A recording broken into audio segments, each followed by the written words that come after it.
Hello students. सो देखिए बेटा, आज हम जो डिस्कस करेंगे, ठीक है, वो motion of corrected bodies over the पुली। ठीक है, अगर रोप एंड पुली वाला केस जो है हमारा, वो डिस्कस करेंगे। तो इसमें बेटा कुछ नहीं है, जैसे हमने जो लास्ट केस किए थे अपने, ठीक है, जो मैंने आपको बताए थे कि दो मास है हमारे पास में और वो एक दूसरे से रोप के साथ कनेक्टेड है। ये हम एक्सटर्नल फोर्स लगा रहे हैं इस पर, ठीक है। और जब एक्सटर्नल फोर्स लगाएंगे तो इसकी जो यानी फर्स्ट बॉडी के लिए जो टेंशन होगी वो पीछे की तरफ होगी, सेकंड बॉडी के लिए जो टेंशन होगी वो इस साइड में मोशन की डायरेक्शन में होगी। ऐसे सेम केस यहाँ पर है, but only the difference is यहाँ पर एक्सटर्नल फोर्स हम लगा रहे थे, ठीक है। यहाँ पर जो वेट था आपका, देखिए बॉडी का जो वेट था, मान लीजिए M1G से this is my M2G at this is my M1G, ये हम कंसिडर नहीं कर रहे थे क्योंकि हमारा जो एक्सेलरेशन था यानी जो बॉडी मूव कर रही थी वो हॉरिजॉन्टल मूव कर रही थी, और ये जो वेट थे यानी ये जो फोर्स था आपका वेट वाला वो आपका वर्टिकल था। तो वर्टिकल का हॉरिजॉन्टल में कंपोनेंट जीरो होता है, इसलिए हमने यहाँ पर कंसिडर नहीं किया था। लेकिन अब हम इसको भी कंसिडर करेंगे। सो this is my pulley, say it is set to my frictionless pulley, ठीक है। ये एक मेरा मास है, this is my another mass, say this is my M1, this is my M2। Here M1 is greater than M2 है, ठीक है। हम एज्यूम करके चल रहे हैं M1 आपका बड़ा है, यानी जो मोशन हो रहा है वो मेरा इस डायरेक्शन में हो रहा है, M1 की तरफ हो रहा है, ठीक है। हो सकता है मैं क्यों इस पर एक्सटर्नल फोर्स भी लगा दूं, लेकिन अभी मैंने एक्सटर्नल फोर्स नहीं लगाया, दोनों मास की वजह से ही यहाँ पर सिंपल मूव हो रहा है। तो इसका वेट होगा मेरे पास में M1G, इसका वेट होगा मेरे पास में M2G। M1G बड़ा है M2G से, तो ऑब्वियसली बात है ये जो पुली है ये फ्रिक्शनलेस पुली है। मान लीजिए ये पुली भी किसी एक रोप से या अटैच है किसी वायर से इस तरीके से फिक्स सपोर्ट में, तो इसमें कितनी टेंशन होगी, इसमें जो टेंशन होगी वायर में, देखिए इसके लिए कितनी M1 मास है, ये नीचे की तरफ जा रहा है तो इसके लिए अपोजिट डायरेक्शन में ऐसे होगी टेंशन से T1, और इसके लिए ये ऊपर जा रहा है, ये पुल हो रहा है, ये खींच रहा है, तो इसके लिए टेंशन इधर होगी, ठीक है। सिमिलरली जैसे ये केस था, देखिए अब ये इधर मोशन हो रहा था तो इसके लिए टेंशन आपकी पीछे की तरफ थी यानी, ठीक है, और इसके लिए इधर थी सपोर्ट में। तो सेम M2 मेरे ये कुछ ऐसा ही है, अगर पुली हटा दो तो देखो आपके सामने इस तरीके से आ जाएगा केस, और इसी तरीके से मैंने यहाँ पर बनाया। But the only difference is यहाँ पर आपका वेट लग रहा है, उसमें वेट नहीं लग रहा था। तो अगर हम फ्री बॉडी डायग्राम बनाएं तो पहले M2 मास के लिए बनाते हैं हम फ्री बॉडी डायग्राम। M2 के लिए M2 पे कितने वेट लग रहे हैं, M2G डाउनवर्ड, ठीक है, वर्टिकल डाउनवर्ड, टेंशन T1 ऊपर की तरफ, ठीक है। साथ ही ये मूव कैसे कर रहा है, M2 कैसे मूव कर रहा है, M2 ऊपर की तरफ मूव कर रहा है, तो इसका जो इनर्शिया फोर्स होगा यानी M2A वो नीचे लगेगा। ऑलराइट, नाउ फॉर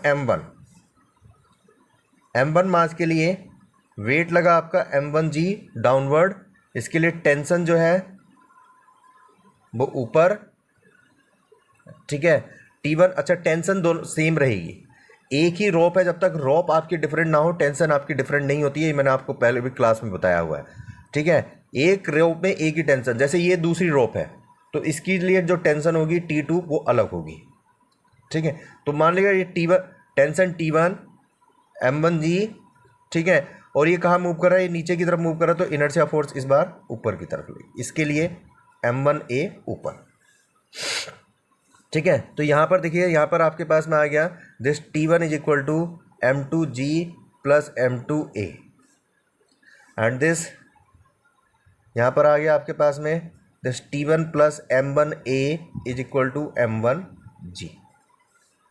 हमें दो चीज़ें निकालनी है, एक T1 और एक A, दो इक्वेशन है, दो वेरिएबल हैं आपके पास में, सिंपल आप फाइंड आउट कर सकते हैं, राइट। तो मान लीजिए हमने इस T1 की वैल्यू उठा के इसमें रख देंगे पहले, तो यह आ जाएगा आपके पास, देखिए M2G plus M2A is equals to, sorry plus M1A already है यहाँ पर, इज इक्वस टू M1G।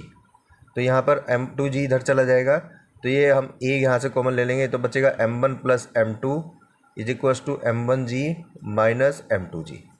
तो finally A is equal to आ गया मेरे पास में M1 अपॉन में M1 प्लस M2, अच्छा M1 माइनस M2 यहाँ पर भी कॉमन ले लेता हूँ ऊपर, M1 माइनस M2 अपॉन में M1 plus M2 into G। ये मेरे पास एक्सेलरेशन है, यही ए की वैल्यू इसमें रख दूंगा तो मेरे पास T1 आ जाएगा, टेंशन आ जाएगा, राइट। तो हम जो क्वेश्चन करते हैं वो इसी तरीके से, मान लीजिए ये पुली थी इस तरीके से अटैच है और ये इस अनदर पुली से भी अटैच है, ठीक है, ये स्ट्रिंग से। तो यहाँ पर T2 कितना होगा, T2 देखिएगा ये पुली इसके साथ में T2 के साथ कौन से वेट है, T2 के साथ एक ये है एक ये है, यानी दोनों टेंशन लगी हुई। तो T2 will be equal to T1 plus T1, that's your 2T1, अगर आपसे पूछा जाता है तो हमेशा याद रखेंगे आप, जब भी कोई भी न्यूमेरिकल होगा हमारा इसी तरीके से होगा, ठीक है। तो हम इस पर ज़्यादा डिस्कस ऑलरेडी हम काफ़ी डिस्कस कर चुके हैं, क्योंकि ये डेरिवेशन तो कभी आप इसके न्यूमेरिकल पे हम आ जाते हैं, राइट।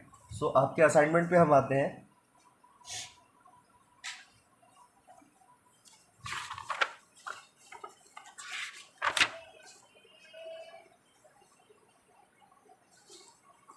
ठीक है, असाइनमेंट में हमारे काफ़ी सारे क्वेश्चन हैं इस पे बेस्ड।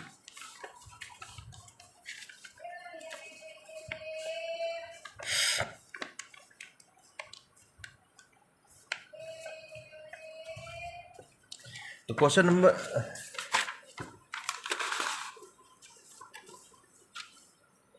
तो हम बात करते हैं सबसे पहले क्वेश्चन नंबर 6 की।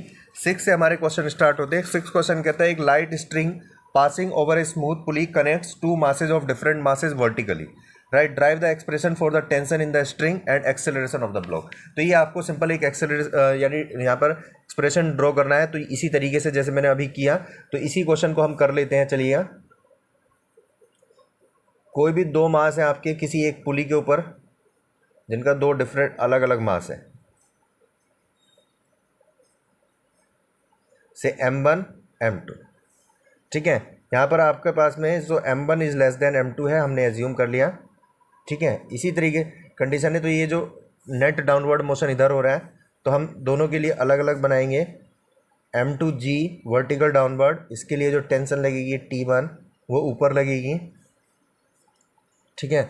इधर M1G डाउनवर्ड, इसके लिए जो टेंशन लगेगी ऊपर लगेगी, क्योंकि वैसे भी जो वर्टिकल हैंग होते हैं, ठीक है, वर्टिकल हैंग जब कोई भी होता है मास, तो उसमें जो साइड होती है यानी उसको जो टेंशन लगती है वो अपवर्ड लगेगी, उसके अपोजिट। जब भी हम किसी रॉप से, जैसे मैंने आपको पिछली क्लास में एग्जांपल, अगर मैं इसको लटका रखा है मैंने, तो ऑब्वियसली बात है इसमें नीचे वेट लटका हुआ है, तो ये अगर स्ट्रिंग है तो स्ट्रिंग क्या करेगी, उसको अपनी तरफ खींचने का काम करेगी, यानी टेंशन उसके अपोजिट लगेगी।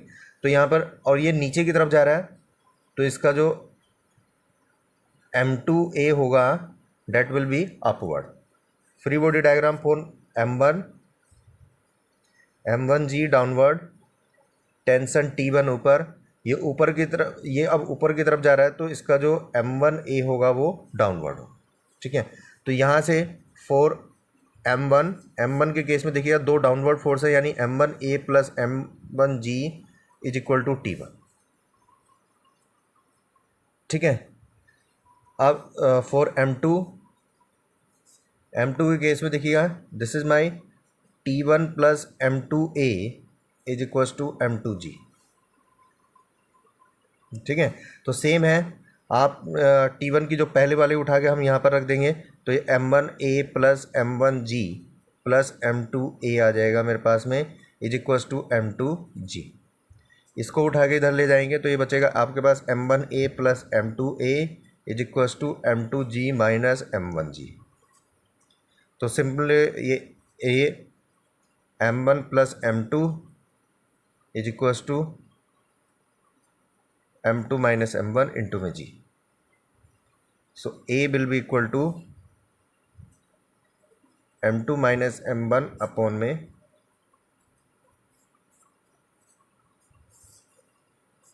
ये आ गया मेरे पास, ठीक है। अब इस A की वैल्यू अगर मैं इसमें रख दूंगा तो मेरे पास टेंशन आ जाएगी T। तो T1 है मेरे पास में M1A प्लस M1G, इसकी वैल्यू रख दूंगा मैं that's your M2 minus M1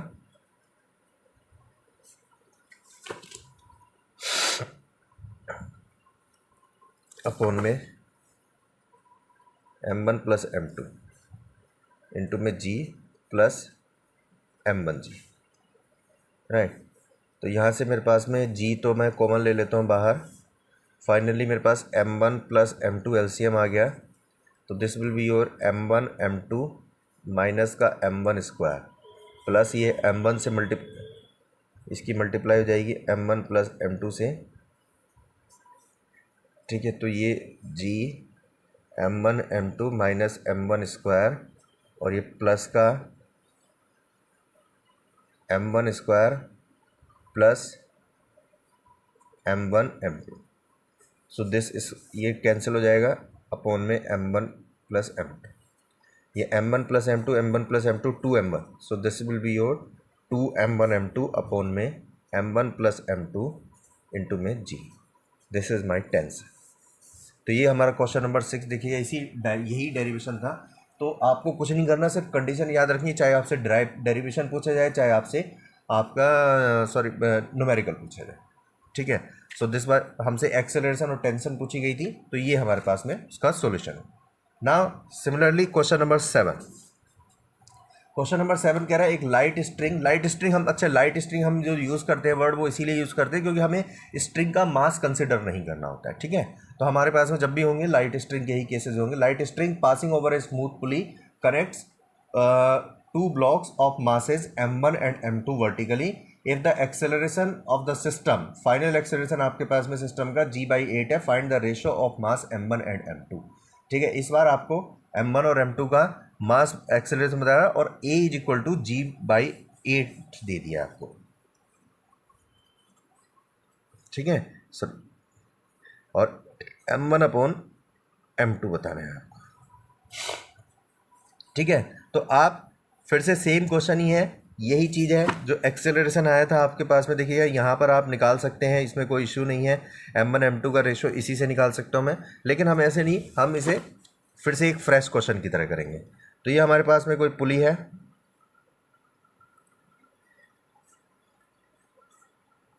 ये m1 है, ये m2। चलिए इस बार मैं उल्टा, इस बार एज्यूम कर लेता हूँ, ठीक है, कि m1 ग्रेटर देन m2 है, क्योंकि इसमें ऐसा तो कुछ है नहीं इसमें मेंशन है कि m1 is greater than m2 है, तो आपको वही करना पड़ेगा, ठीक है। तो इस बार हमने m1 ग्रेटर देन m2 कर लिया है, ठीक है।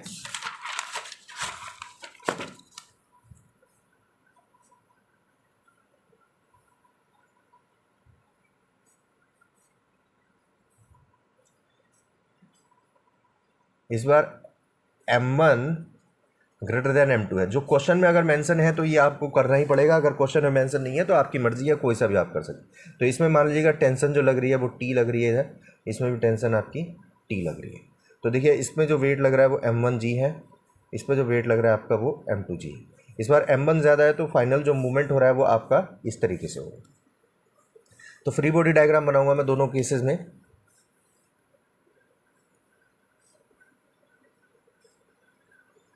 m1 के लिए m1g टेंशन T ऊपर, ठीक है, और ये नीचे की तरफ मूव कर रहा है, तो इनर्शिया फोर्स यानी m1a ऊपर की तरफ, राइट।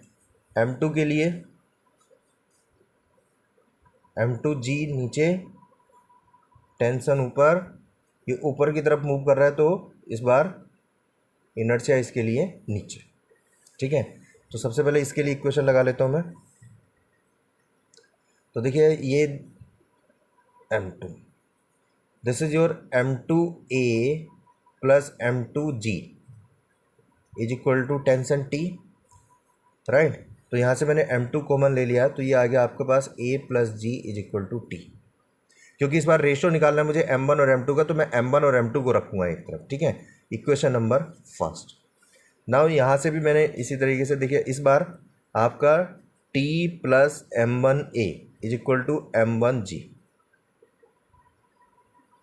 ठीक है। तो हमारे पास में जो फाइनल आया वो कितना आया आपके पास, m1 एक तरफ ले लो, तो ये m1g माइनस का m1a ये उधर का चला जाए इज इक्वल टू T आ गया। तो m1 कॉमन ले लूँगा मैं, तो g minus a is equal to T, ठीक है। आपको रेशियो निकालना है m1 और m2 में, क्या करेंगे, ये इक्वेशन नंबर 2। तो नाउ इक्वेशन 2 और 1 को डिवाइड कर दो, equation 2 divided by 1।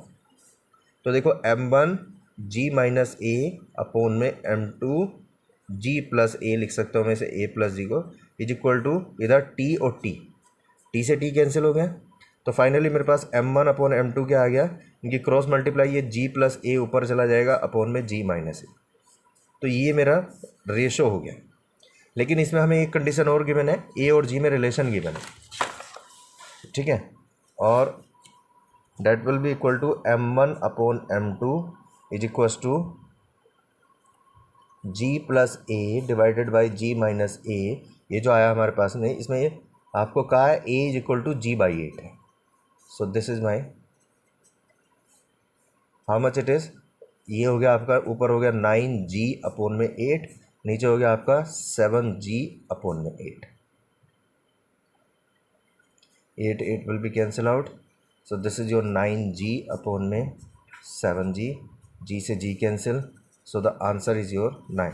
So what's the ratio of the masses m1 by m2, it's your 9:7। ठीक है, तो ऐसे हम क्वेश्चंस को करते हैं। ये हमारे क्वेश्चंस हैं। इसी टाइप से आपकी आगे जो प्रॉब्लम है वो भी इसी टाइप की प्रॉब्लम है। क्वेश्चन नंबर 8 आपका लिफ्ट का था, 9th भी लिफ्ट का था, 10th भी आपका लिफ्ट का था, 11th आपने उस टाइम डाउट पूछा था। 11th आपका जो था वो स्ट्रिंग का क्वेश्चन था, तो मैं 11th कर रहा हूँ, या आपका डाउट भी था उस टाइम पे। So now come to your question number 11।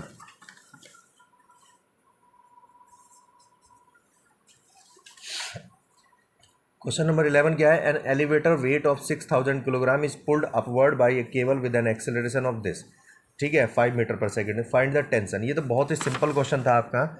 इसमें तो आपका पुली का, ये तो एक एलिवेटर है जिसका मास है बेटा 6000 किलोग्राम, तो कितना वेट कितना हो गया हमारा, हम कह सकते हैं 6000 इंटू में जी, ठीक है।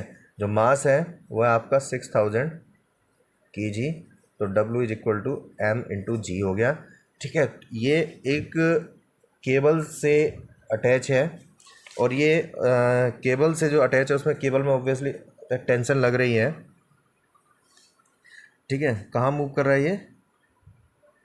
अच्छा, अपवर्ड मूव कर रही है, ठीक है। जो मूव कर रही है ये आपकी अपवर्ड मूव कर रही है, ऊपर की तरफ मूव कर रही है, तो इसके लिए ऊपर टेंशन हो गया आपका ऊपर की तरफ, यही आपको निकालना है, ठीक है। और जो जिस एक्सेलरेशन से मूव कर रही है वो आपका 5 मीटर पर सेकेंड स्क्वायर है, यानी ए इज इक्वल टू गिवन है मुझे 5 मीटर पर सेकेंड स्क्वायर, और जी जो है वो 10 दे दिया यहाँ पर सीधे सीधे, तो 10 मीटर पर सेकेंड स्क्वायर। आपको टेंशन निकालनी, राइट। तो देखिए ये अपवर्ड मूव कर रही है, तो जो इनर्शिया फोर्स होगा, ठीक है, that set to be your M into A, that will be downward. तो हमारे पास में जो टेंशन आ गया T, it's your W plus M A, ठीक है। W that's your M G, यानी 6000 इंटू में जी प्लस 6000 इंटू में ए। अगर मैं 6000 कॉमन ले लूँ तो फाइनली बचेगा मेरे पास जी प्लस ए, तो दैट्स योर 6000 इंटू में, that's your 10 plus 5, it's your 15, 15 6 90, so this will be your 90,000 Newton. This is mine. तो ये तो बहुत ही सिंपल क्वेश्चन था, स्ट्रेट फॉरवर्ड क्वेश्चन था, इसमें तो पुली का रोल भी नहीं था, राइट। तो this is my question number 11। अब इसके बाद जो आपके क्वेश्चन है, नेक्स्ट क्वेश्चन है आपके क्वेश्चन नंबर 15, 16, 17, ठीक है, 15, 16, 17। ये क्वेश्चन है आपके जिसमें आपका पुली और रॉप का केस है, ठीक है। तो 15 मैं आपको 1 बाय 1 क्वेश्चन इसमें देखिए, आप इसमें प्रैक्टिस करेंगे। 15, 16 और 17 ये बहुत इंपॉर्टेंट क्वेश्चन है। 17 जो क्वेश्चन है वो ओवर द इंक्लाइंड सरफेस है, ठीक है, जिसमें आपको फैक्टर लेने पड़ेंगे, ठीक है। तो 15, 16 और 17 ये 3 क्वेश्चन है। उसके बाद 18, 19 और 20, ठीक है, ये भी आपके ये सिंपल टेंशन वाले क्वेश्चन है। इनको जो क्वेश्चन को हम करते हैं 15, 16, 17, एक बार आप ट्राई कीजिए प्लीज़, ठीक है। मैं आपको छोटा सा हिंट दे देता हूँ ट्राई करने के लिए। क्वेश्चन नंबर 15, क्वेश्चन नंबर 15 में हमारा क्या कह रहा है, कुछ इस तरीके का केस है। ये पुली इस बार ऐसे लगी हुई है, ये इसके साथ एक मास है, और एक मास ऐसे इस तरीके से डाउनवर्ड से, this is my A and that's my B. A का जो मास है M of A, it's your 7 kg है, ठीक है। मास ऑफ एम बी जो है वो आपका 3 kg है। Thread of over the frictionless find the acceleration of the system. ठीक है, ब्लॉक है ये, ऑब्वियसली बात है, ये जो है इधर वर्टिकल, ये इसको इधर की तरफ खींच रहा है। तो जब इधर इस बार जरा फोर्स जो लगेंगे है, जरा ध्यान देना, ये कॉम्बिनेशन हो गया। जो आपने 2 क्वेश्चन करे ना अभी तक हमने रॉप के, तो वो कॉम्बिनेशन हो गया, एक हॉरिजॉन्टल में दूसरा वर्टिकल में। तो यहाँ पर देखिए इसके लिए कौन कौन से फोर्स लगेंगे, एम बी इंटू में जी वेट इसका, इसकी टेंशन टी ऊपर की तरफ, और ये डाउनवर्ड मूव कर रहा है तो इसका इनर्शिया एम बी इंटू में ए इसका डाउनवर्ड। ठीक है, इधर जरा ध्यान देंगे, इसके लिए टेंशन इधर लगेगी। ठीक है, टी, और इसमें जो फोर्स लग रहा है वो कोई और फोर्स नहीं लगेगा, इसका वेट नहीं आएगा कंसिडरेबल में, क्योंकि ये हॉरिजॉन्टल सरफेस पर रखा हुआ है। ठीक है, ये इधर मूव कर रहा है तो इसमें सिर्फ और सिर्फ एक इनर्शिया लगेगा एम ए इंटू में ए। ठीक है, तो अगर हम फ्री बॉडी डायग्राम बनाएं तो बी पे आपके जो आए फोर्स, 3 फोर्स आ गए आपके, एम बी यानी M B mass of B, ये दैट्स योर 3 है, तो मैं डायरेक्ट लिख देता हूँ यहाँ पर, चलिएगा 3G नीचे की तरफ, 3A नीचे की तरफ, और टेंशन ऊपर की तरफ। ठीक है, ए एक्सेलरेशन ही आपको निकालना है, वो कैसे निकलेगा, दूसरा जो है वो हॉरिजॉन्टल पे रखा हुआ है। ठीक है, तो ये देखिएगा ये कुछ ऐसे निकले, इसमें टेंशन इधर और पीछे की तरफ इसमें सिर्फ और सिर्फ एक एक्सेलरेशन लग रहा है, दैट इज योर 7A। तो पहले आप टेंशन निकालेंगे, यहाँ पर T is equal to, direct देखिएगा बहुत सिंपल क्वेश्चन है, T is equal to 7A हो गया। ठीक है, इसकी वैल्यू आप इसमें पुट कर देंगे, यहाँ पर देखिए जो इक्वेशन है वो है आपका 3G plus 3A is equal to 7T। ठीक है भाई, ये प्लस ये इज इक्वल टू टेंशन, और टेंशन की वैल्यू आपकी 7A, तो 3G plus 3A is equal to 7A, यानी कुल मिला के ये हो गया आपका 4A is equal to 3G, और A is equal to 3G/4। Simple एक्स, मैंने क्वेश्चन ही सोल्व कर दिया। ठीक है, तो इस तरीके से आपको ये क्वेश्चन सोल्व करना है 15। ठीक है, 16 क्वेश्चन आप खुद सोल्व करेंगे, इसी बेसिस पे ये दोनों वर्टिकल मासेज लटके हुए, एक 6 किलोग्राम का, एक 10 किलोग्राम का अटैच है ओवर द फ्रिक्शनलेस पुली, ये आप खुद करेंगे। ठीक है, नेक्स्ट जो क्वेश्चन है क्वेश्चन नंबर 17, वो ओवर द इंक्लाइंड सरफेस है। ठीक है, उसको आप एक बार ट्राई करेंगे, कुछ नहीं है उसमें, सिंपल आपको एंगल गिवन है तो एंगल का कंपोनेंट लेना है। जिस तरीके से ये है उसी तरीके से वही क्वेश्चन था आपका, बस अंतर इतना है इस बार ये जो आपको गिवन है, ये जो मास है आपका, ठीक है, ये एक एंगल पे गिवन है 30 डिग्री। तो यहाँ पर जो टेंशन वगैरह कंपोनेंट होंगे उनके आप वेक्टर रेजोल्यूशन करेंगे। ठीक है, एक बार आप ट्राई कीजिए, नहीं होता है तो फिर हम इसको डिस्कस करेंगे। ठीक है, प्लीज़ एक बार ट्राई ज़रूर कीजिए, और कुछ नहीं है इसमें, सिंपल है वही इस तरीके से इस पर डाउनवर्ड। ठीक है, और ये ओके, सॉरी एक चीज़ ध्यान रखना, इस क्वेश्चन में थोड़ी सी गलती हो गई है, और गलती ये है कि ये डाउनवर्ड मूव कर रहा है, तो जो इनर्शिया फोर्स होगा वो अपवर्ड होगा, एम बी इंटू ए। ठीक है, तो ये अपवर्ड होगा, 3A आपका ऊपर की तरफ जाएगा, तो ये 3A इधर ऐड होगा। ठीक है, तो इसको करेक्ट कर लेना प्लीज़। ठीक है, तो ये 3A आपका, क्योंकि ये डाउनवर्ड है बेटा, तो इनर्शिया फोर्स अपवर्ड होगा, तो यानी आप कह सकते हैं T plus 3A is equal to 3G, और ये 7A plus 3A is equal to 3G, यानी ये 10A is equal to 3G हो गया। ठीक है, इसको जरा थोड़ा करेक्ट कर लेना, राइट ना। तो इसमें भी कुछ नहीं करना है, इसमें भी ये सिमिलर है, बस ये इंक्लाइंड द सरफेस है, एक बार आप इसे ट्राई करेंगे ना। क्वेश्चन नंबर 18, 19, 20 देखिएगा, सिंपल रेजोल्यूशन ऑफ वेक्टर है, हम इसको 2 तरीके से कर सकते हैं। हमारे पास में यहाँ पर 3 फोर्सेज लग रहे हुए हैं।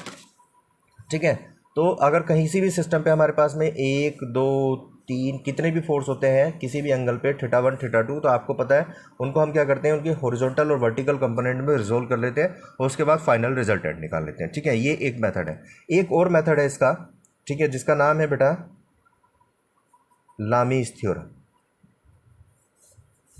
ठीक है, ये आपके सिलेबस में, इसलिए मैं बता दूं, लामी थ्योरम सबसे पहले समझेंगे इसको। लामी theorem is only and only applicable for 3 forces. जहाँ पर 3 फोर्स होंगे किसी सिस्टम में उसी के लिए एप्लीकेबल होती है और किसी के लिए एप्लीकेबल नहीं होती है। यानी आपके 4 फोर्स हो गए तब ये एप्लीकेबल नहीं होगी, और 2 को तो आप सिंपली रिजोल्व कर ही सकते हैं, डायरेक्ट रिजोल्यूशन हमारे पास वेक्टर होता है। लेकिन 4-5 फोर्स हो गए तो रिजोल्यूशन ऑफ वेक्टर जो हमारे पास मेथड होता है वो वर्सेटाइल होता है, वो 3, 4, 5 कितने भी हो सबके लिए होता है, लेकिन लामी theorem is only applicable for 3 forces. ठीक है, तो मान लीजिए किसी सिस्टम पे हमारे पास में 3 फोर्स लग रहे हैं, F1, F2 और F3। मान लीजिए ये एंगल मेरे पास θ1 है, ये θ2 है और ये θ3 है। तो लामी थ्योरम कहती है देन F1 यानी फोर्स दिस वन अपॉन में sine of angle between the other 2 forces. यानी F1 अगर जब हम ले रहे हैं F1 ले रहे हैं तो F1 को छोड़ के जो 2 फोर्स बचे F2 और F3 उनके बीच का एंगल, और उनके बीच का एंगल कितना है आपका साइन θ2, तो sine θ2 it will be equal to F2 upon में साइन ऑफ एंगल F2 को छोड़ के F1 और F3 के बीच का, यानी sine θ3 is equal to F3 upon में angle between F1 and F2। यानी ये कहता है force divided by the sine of the angle between 2 other forces, जो ले रहे हैं हम उसको छोड़ के बाकी जो 2 बचे उनके फोर्स। ठीक है, तो हमारे जो 18, 19 ये हम आपको समझा देते हैं, इससे ज़्यादा डेरिवेशन वगैरह नहीं है इसका हमारा, ये सिंपल इतना ही है। ठीक है, तो मान लीजिए हमारे पास में देखिए मास है एक, क्वेश्चन नंबर 18, ये हमारे पास में कुछ इस टाइप का एक सिस्टम आपको दे दिया है।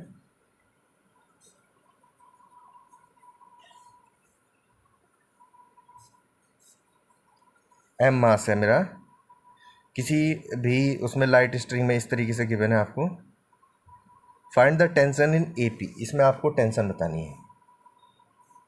ठीक है, तो देखिए ये मास है, ऑब्वियसली बात है इसमें मास लग रहा है, तो हमारे पास में जो वेट लग रहे हैं P पॉइंट पे वो क्या लग रहे हैं, देखिए यहाँ एक तो mg लग रहा है, ठीक है, और एक टेंशन इधर जा रही है आपकी इसमें B में, क्योंकि ये पूरी स्ट्रिंग है, उसने कहा है AB is a light string, एक टेंशन इधर लग रही है और एक टेंशन मेरी इधर लग रही है।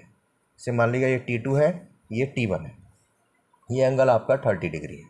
अगर ये 30 है तो बेटा देखो ये भी 30 होगा, तो कुल मिला के अगर ये 30 और ये 90 है तो टोटल एंगल कितना हो गया इन दोनों के बीच में, 120। So this angle is my 120। अगर ये 120 ये 90 है, ठीक है, तो ये एंगल कितना बचा मेरे पास में, ठीक है, देखो ये दिस इज माई 150, ये बचा मेरे पास 150। यहाँ आप T1 निकालो, T2 निकालो, ठीक है, आप सब चीज़ निकाल सकते हो, कोई दिक्कत नहीं है। ये जो है आपका mg इस बार गिवन नहीं है, ये एक्चुअल में गिवन होता है तो आपको न्यूमेरिकल, यहाँ पर न्यूमेरिकल वैल्यू नहीं निकलेगी। ठीक है, तो क्या होगा देखिए लामी थ्योरम से आप T1 अपॉन में साइन ऑफ T2 और mg के बीच का, यानी sine of 90 is equals to T2 upon में किसके बीच का एंगल, T1 और mg के बीच का, यानी sine of 120 is equal to mg upon में एंगल किसके बीच का, आपका इन दोनों के बीच का एंगल, यानी साइन ऑफ 150। अब अगर मुझे T1 निकालना है तो मैं कुछ नहीं, ये फैक्टर आपको हमेशा गिवन है क्योंकि उसने कह दिया मास आपका, तो यानी एक तरीके से ये गिवन है। अगर ये न्यूमेरिकली गिवन होता तो ये गिवन होता आपको, तो T1 इसको और इसको कंपेयर करेंगे हम एक बार, और फिर इसको कंपेयर करेंगे, T1 आ जाएगा, इसको कंपेयर करेंगे T, तो this is your T1 upon में sine 91 is equal to mg upon में साइन 150। साइन 150 कितना होता है, हम लिख सकते हैं साइन 180 माइनस 30, तो T1 is equal to mg upon में sine 180 minus 30 sine 30, that's your 1/2। So mg upon में 1/2, so T1 is equal to आ गया आपका 2 mg। ये आ गया आपका टेंशन इन दिस BP में, लेकिन पूछा हमसे T2 था इस क्वेश्चन में, लेकिन मैंने निकाला आपको T1, तो T2 इन दोनों को इक्वेट कर दूंगा मैं, T2 is equal to similarly T2 upon में साइन 120, साइन 120 को क्या लिख सकता हूँ मैं, sine 120 that's your sine 180 minus 60 is equals to mg upon में साइन 150 की वैल्यू मैंने निकाल लिया 1/2, इट्स योर 2 mg, और यहाँ पर T2 अपॉन में sine 60। Sine 60 T2 is equal to 2 mg into में साइन 60 की वैल्यू होती है √3/2, तो ये कैंसिल हो गया, तो T2 कितना आ गया मेरे पास √3 mg।